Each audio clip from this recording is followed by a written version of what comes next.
Well, I came here to Pondicherry first time in 1962. Where should I look?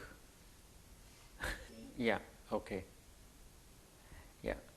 Yeah, first time I came in 1962, and that was a very brief visit, about 1 week, and I still have memories of Pondicherry of that time, very quiet and very peaceful and very different than what it is today. And we stayed in the Park Guest House, and which was not like it is now, but it was just some sheds. And then I went back, and then I had come with my father. My father somehow got interested in Sri Aurobindo, and he took some books with him, and then somehow I started reading them also, and somehow I got, let's say, hooked on Aurobindo and Pondicherry. And I think it was sometime in 68 or 69, I came across a newspaper article on Auroville, and at that time I was studying architecture in Delhi. And you see, this is one thing I really don't remember when I first heard of Auroville, but I think it was a newspaper, Sunday magazine article, I don't know, Indian Express or whatever it is. I came across, and when I read that, I felt that, well, that's the place I have to go to. But then I had another 2 years to complete my studies. Then I thought that I'll finish my studies and then I go to Auroville.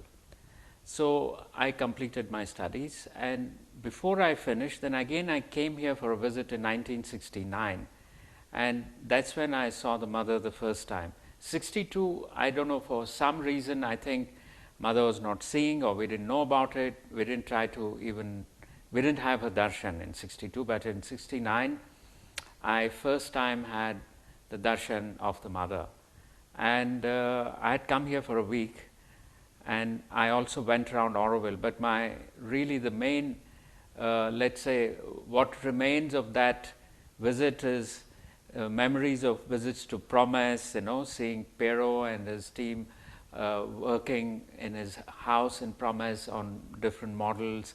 Then I also remember visiting Forecomers, and but the main thing was the darshan of the mother. I think that was my best darshan, though I saw her several times later, but this was really very, very special, because I think I went there without any expectation, not knowing what to expect, and it was really like it was with me for 3 days after that, this whole experience of having seen the mother.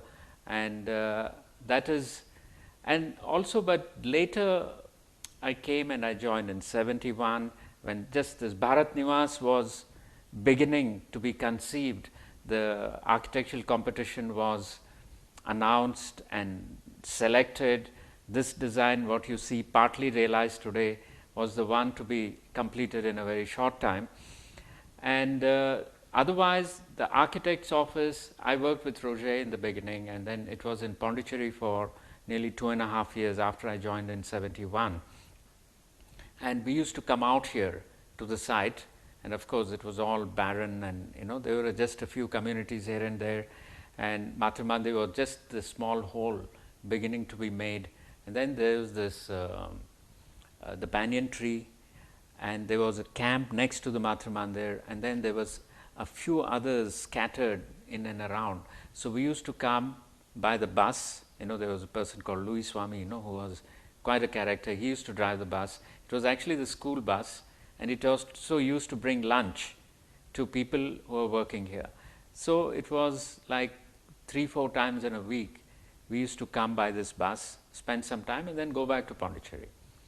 So those were the early days, which is very, very different, and then I got involved in some projects. One of the first projects I really got involved was the Matrumandi workers camp, which is not there anymore. It has been removed.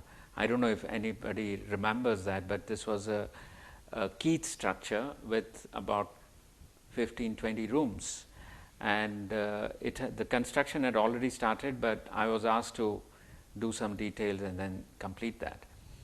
And over the years I got involved in several projects in Auroville, but notably we also started working with Roger on some other projects outside, like Salem Steel and Vijayanagar and Kudremukh. These were all company townships which we designed with Roger, and that's when this Auro service, the Auroville, was started for taking on these outside projects. And we had our office in Aspiration at that time, where now today Putus is. That was our office, and before that we were in the Aspiration dining hall. That was the architect's office, and that was from 74 onwards. Till then, before that it was in Pondicherry, then it moved there and it stayed there in that first in the dining hall, Aspiration, and then it moved to where today the Putus offices. And after that, the mother passed away in 73, and then after that there were a lot of problems with the Aurobindo Society, and there were all these conflict years, and so I think that's a very long story. I won't go into it, because I was more involved on the periphery. They were, of course, at that time people know that they were the so-called the people on the society side and Auroville side, and again they were the neutrals and all kinds of factions. And I think looking back, it was a bit unfortunate, all these factions. But nevertheless, you see, for me it was always the Auroville ideals which brought me, and this had to do also with it's not important when we are in Auroville whether we are an Indian or foreigner, and these things are really, these are the first things we should leave behind when we come to Auroville. I cannot think that I am from Karnataka and I am a Kannadiga, and somebody else is from somewhere. These identities are important, but they are not important to create factions, and this is what started happening in this whole conflict. And for me it was very difficult to choose the side. On the one hand we had the French, the militants, so to say, the revolutionaries, the way they were behaving and doing things was not at all my style. And on the other hand, the Sri Aurobindo Society, the stand they had taken, I could not support that also, because they said, because the lands are all in our name, you have to listen to us. I said, no, this cannot be this is far from Auroville's what you call ideals. So I somehow could not fully join the militants nor the Sri Aurobindo Society, because they were telling that you are Indian, you should be on our side. I said, oh please, I didn't come to Auroville to become an Indian, I am come here to go beyond that, and now I can't join you because I am an Indian. If I agree with your ideas, I am with you, but if I don't. So I had my, at that time I was also known as a fence sitter, and looking back, I think I was glad that I sat on the fence. It was very clear to me that what the Aurobindo Society was claiming or trying to do was quite not correct, whereas the means to counter that, what was happening, was also not to my inner feelings. So I decided to just observe, and then I thought that I always wanted to see the world also, because I thought if I see the world, I can only enrich my experience, and it will have its own contribution to the society I am in. So I was very keen to go out, and I met my then future wife Ratna here, and then I decided to go for 6 months to Europe to see and then come back. And of course, like every Aurovillian, I had the dream that I have to earn some money to make a house in Auroville. So I took this opportunity, and in 78 I went out to Germany, and then I nearly stayed there for 8 years. But I think that was somehow quite an important educational experience for me, besides having been able to earn some money and build my house. But at the same time I could travel, I could see places, experience a completely different societies, and then sort of, it was like my second education, because I had studied architecture, I had a graduate, I worked for 7 years in Auroville with Roger and others, and then I went out. Then first 2-3 years in Germany I was not allowed to work really, to take up an employment. So I had a lot of time. I was studying in the university, I had enrolled for a doctorate, I could see the study in the library, and then really absorb what is happening around. And those were the days where there was a lot of student political activities in the university. They were all opposing nuclear power, and then social justice and all these things. And that's where I sort of absorbed, how people can get together and then work for the society, not just leave it to the governments, but civil society acting for the public good, not for any profit motivation or anything, or no political agenda, but political action for the common good. Because normally politicians have a lot of vested interests here and there and everywhere.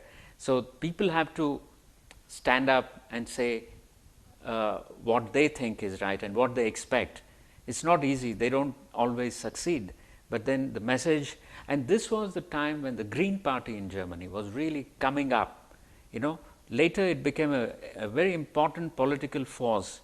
In the mid-80s, they really entered the parliament. But in those days, when I had just come there in 78, the Green Party was a growing party. Through all these citizen movements, there was a Green Party being formed, which has influenced the German politics, or even in Europe, enormously the environmental awareness. Today, all parties in Germany agree to the environmental agenda, but not in those days.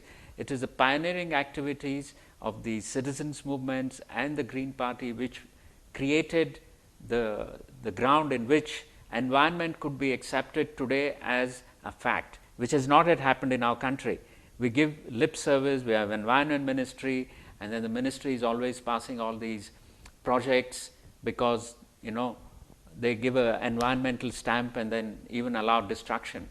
But anyway, I am digressing, but still, you see, these were the things which somehow shaped my mind in those days. And then also I got very interested in these beautiful old cities in Europe, the heritage preservation and other sort of activities related to restoration of old buildings, etc.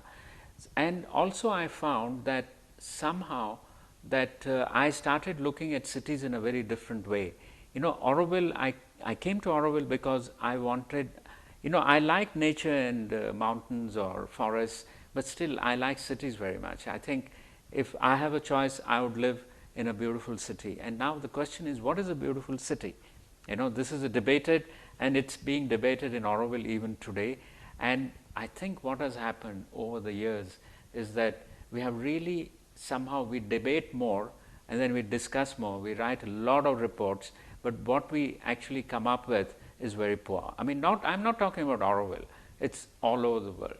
So for me, looking at the cities in Europe, it sort of gave me some insights about what is a city, why is Venice so beautiful, or why certain cities in Italy or in Germany, they are so nice, they are so beautiful, they are so well cared for. And then also there, the outside new developments were not as attractive as the older cities. So this is a very, very big topic, but then I'll just try to encapsulate it a little bit, because this is quite a relevance to us in Auroville. But again, the thing is, our time is such that we always sort of debate and argue, and we discuss. Sometimes we discuss things to death, discuss, but then we lose the essence. It is like trying to see why a rose is so beautiful. All the scientists get together and then take it apart, and then, but still you cannot make a rose unless you grow it from a seed. So, it's like our knowledge is also sometimes preventing us from coming to the essential knowledge. And it's same with our own self-realization. We read so much, we do this and that, but the thing that is within you so close is very elusive. It's same way also the outer knowledge. Now, coming back to the cities, in my own humble way, what I understood was these cities, traditional cities, whether they are in India or in Europe, they all have certain common characteristics. They are all built with the local materials and with shared patterns. If you go to Pondicherry, we have a French part and a Tamil part. They both have very different architecture. In French part, you have the French type of architecture, and in the Tamil part, you have like Tamil Nadu architecture. But they are very unique they are very different, but they are equally beautiful. And it's because if you see those streets, they have very tangible streets, buildings are next to one another, there are no open spaces which are not well defined, you know, and they have all been built with the local material with a certain style. You know, don't look at the buildings that have come up in the last 20, 30 years, but the ones before, they all have similar design, but no two buildings are exactly same. You understand? And the buildings create outdoor space. That means they create a street. It's very well defined. In some of the Auroville communities, you go and try to find somebody's house, you're going round and you go into somebody else's backyard. They says, no, no, no, come from there. You know, these are all, let's say, the product of our mental, let's say, application of so-called town planning principles, the way we have reinterpreted them. But traditional cities have a very simple, straightforward streets, squares, open spaces, but then you have always nice, dense, you know, what we call a low-rise, high-density building. You know, they're very human scale. You know, Pondicherry has only 1/3 the area of projected Auroville area, and it is ideally suited for 30 to 40,000 people. And you can walk anywhere, or you can cycle, or at the most, if you are elderly, you need a cycle rickshaw. You don't even need cars. When I was living in Pondicherry, there were probably 10 cars, 20 motorbikes, that's all, and hundreds of cycles, hundreds of cycle rickshaws. It is exactly what we would like today. You know, in Pondicherry, the ashram is there and it has so many activities, and they're all housed in different buildings, but then they're in walking distance. You know, you just have to cycle or you just go. And similarly, even the European cities, they all have the same character. Also, if you go to north or south or anywhere, traditional cities. So I got very hooked up on traditional cities. And then when I came back to Auroville in 86, 87, then I took up some projects in Auroville, you know, did a couple of things here and there. But then I felt that somehow we will not achieve a city character of what I understood as cities. I don't say what I understand is the only truth, but at least the way I understood and admired, I felt that somehow Auroville will not become a city like that, because somehow we have lost the art of understanding, and we lack humility, and we lack certain willingness to learn. And you know, the another obsession in Auroville is always future, and that it has to be something very different. And I think I have my disagreements with that, because of course even it is said that we have to take the past and take it into the future. I mean, I think Mother has said somehow that we take all the things that we have learned from the past. But you know, if you also see no money, that sharing, these are nothing new. That's how all the society, there was no money in the society, you know. I mean, let's say 2000 years ago or 3000 or 4000 years ago, there was no money, and there was still, even 200 years ago, the Polynesians, or even in Andamans or in many other communities, there was no money. You see, actually money is something, a human value. So it is not that we are trying to achieve something very new, we are trying to achieve what we have already gone through, humanity. You know, it's no money is nothing new at all. In fact, there was no money for a long time. Money is very new, you know, very recent. So now if I apply the same to the cities, I felt that it would be nice to learn from the traditional cities and go forward. But somehow, like I said, I don't blame anybody. It's just the way we are today. You know, it's the mind of all of us. You know, we like to sort of disagree. We want to prove that I am right, you're wrong. You know, this is better and that is bad. And we are not open for really absorbing certain essences. So then I thought that Pondicherry, you know, is so close, and that's where Auroville started. And this city, if we don't take care of it, it will become like any other.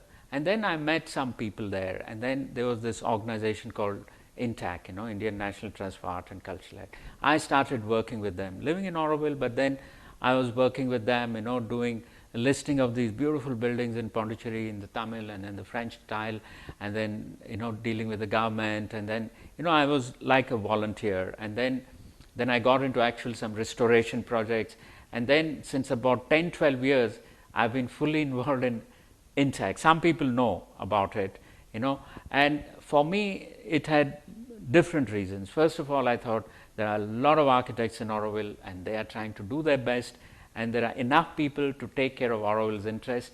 On the other hand, Pondicherry, I felt it's somehow our root in a way, and not enough people are caring for this city. So I thought that I put my energy in Pondicherry, and that's why how I have been now for so many years very closely involved with preservation, heritage preservation, and all these activities in Pondicherry. And then we have again started work in another place called Tranquebar. You see, all these things also, it is something like Auroville is not a place for me where we are only doing things for Auroville. I mean, a lot of people in Auroville are doing things outside and contributing to the area and the surrounding area. So that has been my work in all these years, and that's where a lot of people don't see me around, but then whenever I have an opportunity, I love to be meeting people here and doing things. But now just to come back to the Auroville's planning process, or what is happening here today, I think what's the problem is that first of all we have something called a galaxy, which has become it's another, I'm for the galaxy and I'm against the galaxy, or indifferent, or whatever it is. But then you see, the galaxy, I came for the galaxy, I mean, I came really because that was the thing. On that newspaper article I told you, there's a big photo of the galaxy model, and I came for the galaxy, and I worked for the galaxy in my early years in Pondicherry, in Pondicherry's Auroville architect's office. But somehow over the years, having gone through all the re-education process, all life is education, and I see that's another important thing that attracted me to Auroville. All life is an education, and we are all learning. It's never ending, what I hold today very true may change tomorrow, and then who knows day after. I'm talking like this now, but if you talk to me in another 20 years, I may be telling you quite different things, and I think it's quite fine, because if I have learned new things, I have to acknowledge them, though it means that what I was thinking is wrong. Like, just for example, Mahatma Mandir was another very, very contentious project. I don't know how many of you remember that. And I was also involved with Mahatma Mandir on and off again, about the exterior, interior, and all that. And then even 5-7 years ago, there was again the interior was being discussed, all kinds of things, pro, con, and all. And I was somehow, of certain things I was not sure that it'll be okay. But when this Mahatma Mandir opened and it was ready, and I went inside, I was so happy that it's come out so beautifully, So, though I was maybe against that, but now I have to say that yes, wonderful, how beautiful that it has become so nice. So like that, we have to be open, we should not say that, okay, I was like that, now I have to somehow defend my position, though inside I know that may be wrong. But sometimes old convictions also hold for a long time, depends. So now about Auroville, the difficulty here is that there are so many architects. It's the same problem of this debating, we are debating, we are so called dreaming, and then, but somehow the problem of Auroville, I find, in my understanding of a livable city, is that we are too much scattered. I know why these communities all came up, but then there is not enough ideas or means or efforts to re-densify, because cities in a way, leave aside all the architecture or anything, it's a density, so that you have all the services, you don't need to go miles on a motorbike raising all that dust and burning all the fuel. You walk to your place, you're next to one another, and that you interact. That's city, and that's what I think Mother wanted. but we are not able to achieve because, you see, if you notice, there are, early Auroville, there were very beautiful buildings built by non-architects, just in Keith, and they were so beautiful. And in fact, in 1981, I was living in Germany. I had come for a small visit, and I looked at all these buildings, and I said, these are so beautiful. As an architect, I am unable to design that nicely. So I said, I'll make a series of slides called Architecture Without Architects in Auroville. So I went around all these greenbelt communities and Dusse and Fertil and all that, and I took pictures of these nice, beautiful buildings which were built by non-architects. So it is not that architect means you will do always right, but now coming back to the present problem as I see it of Auroville's planning and development is that, you see, again, just go back to Pondicherry, their buildings are next to one another, and they all have a certain language, we call it, a pattern they follow. And so, though buildings are slightly different, they have a uniformity. So, there is a wholeness in it. But what is happening in Auroville? In the early days, non-architects built through their gut feeling, through their using the local materials, minimal resources, not a lot of money, and they were gems of architecture. They did not last, but they were gems. Or you can even look at the early aspiration. It had a certain uniformity and certain style, it had a certain wholeness. But what has happened today, everybody is building with a distance between the buildings. And why? First of all, we have something like a galaxy which is like an aim and a model, and we want that, but then we have to also build today for today's needs, and we are unable to reconcile the two. So people are building, today I tell people, there are good, bad and ugly buildings in Auroville. Some are really nice, some are not so nice, some are really bad also. In the early years they were mostly nice, but now there is a mix of all this. And this is because the architects here, they do not have a common vision. They cannot build one next to the other. So if you notice, all buildings have a lot of trees around them, and then the next group of buildings, and then another one, because you cannot bring them together. If you want to bring them together, you have to be very disciplined. You have to have architectural control, you have to have guidelines, and you have to follow a certain pattern which we don't have.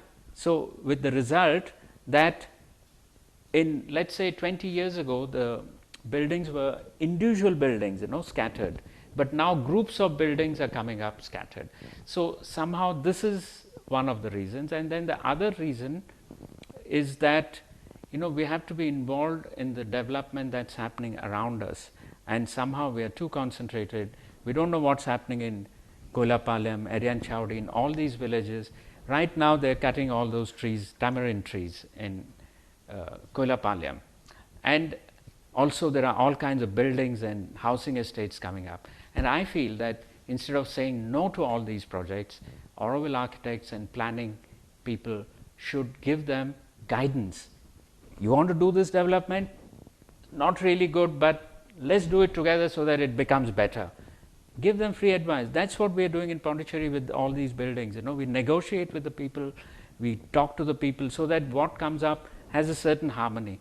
And I think, or that women's college which came up, we're there, instead of saying no, no, no, no, no, we could have said, look, we'll help you design a nice college, we'll plant trees, we'll make it a beautiful modern college which everybody from around will come and see how beautiful this is. We'll give you free design, we'll plant trees for you, we'll make nice paving, nice landscaping. Let's do it together. You make your college. I mean, college is really not such a bad thing, So I think we have to change our approach. We have to have an inclusive growth, but then give our help. Thank you.